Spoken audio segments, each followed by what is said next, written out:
I'm Amohia Afeaki, I'm 16 years old. I'm Māori, Tongan and European.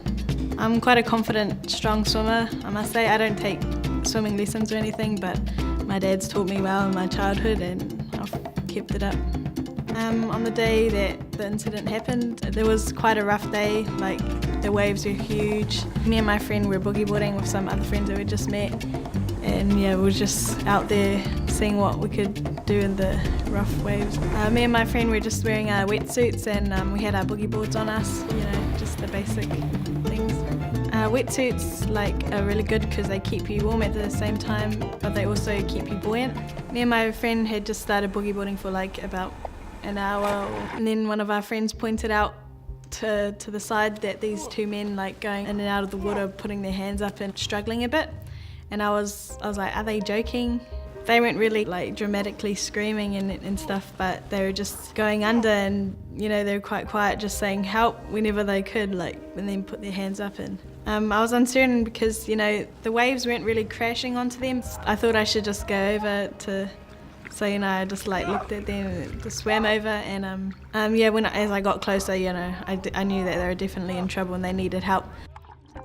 The bigger man, the more panicky one, he kind of tried to grab onto me, so I kind of pushed away a bit because don't get too close to them, because when you're panicking you just want to hang on to anything that might help. And I guess if I looked confident, they thought, oh yeah, she'll be able to help me, but not with that weight.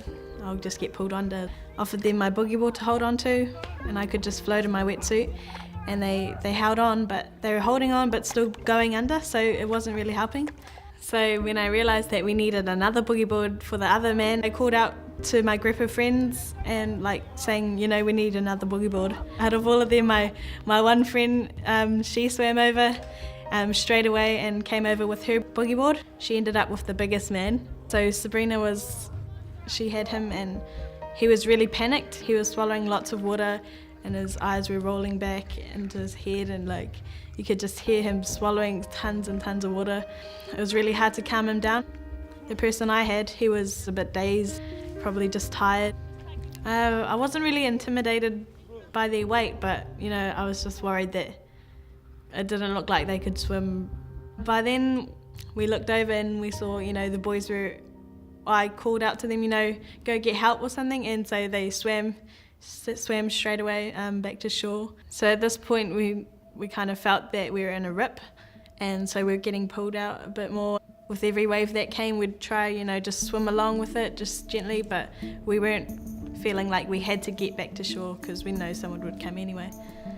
Whenever we could, after we'd got them kind of settled on the boogie boards, we every time the wave went up, that was the only time we could see the shore, so we'd put our hands up just to make sure that they saw that we were there. And at this point we were quite far from the beach, I could hardly see the individual people. It wasn't really dramatic, and I felt okay. I wasn't that tired. I just was trying to make sure that we knew, that they knew that help was on the way, because me and Sabrina knew it wasn't a good idea to try swim back to shore, especially with these two big men.